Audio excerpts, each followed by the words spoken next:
And so, of course, we can surmise from this history lesson, which doubtlessly will be covered in more detail. I'll get those notes to you after I photocopy them, which let me write this down. I mean, how the hell are we supposed to use any of this in real life? Well, actually, there's a lot of job opportunity. No, like, I mean, in real life. In real life, you say? Yeah. Like working? Yeah. Well, once upon a time before a little thing called history occurred, people like you, me, and him worked in terrible conditions. And I mean awful. No job security and slave wages. And then people started standing up for their rights. For example, there. Strike and lockout.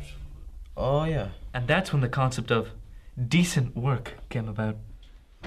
Decent work means earning a fair wage for a fair day's work and working in conditions that aren't dangerous for your health. Basically, just giving you a chance at life. Yeah, but that all sounds really basic. But in Ireland, just 100 years ago, it wasn't that basic. At all. So, back to this 1913 thing. Wow. What are you doing? Just wait for it.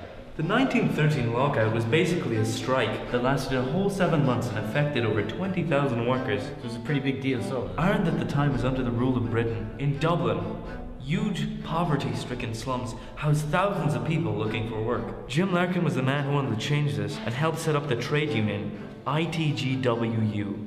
This organisation was feared by the employees of Dublin. William Martin Murphy, an influential businessman, organised over 400 other Dublin employees to fight this new threat. They fired any employee connected to the union. Over the next several months, thousands of workers went out on strike. Employers would then lock out strikers, leaving them with no means to make a living. So is that where the name comes from? Shh.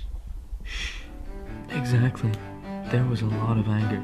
Police beat the striking workers. Especially bad was the infamous baton charge on Bloody Sunday. Workers and their families had a tough time being out of work, and eventually, food from Britain had to be brought as aid. The strikes and lockouts ended, and in early 1914, workers began to return to work once more. Was that it? Surely there was something more.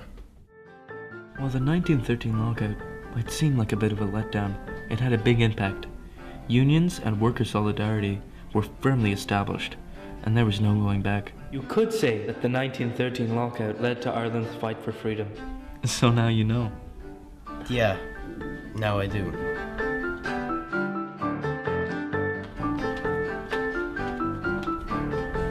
Hi, do you have any books on the 1913 lockout?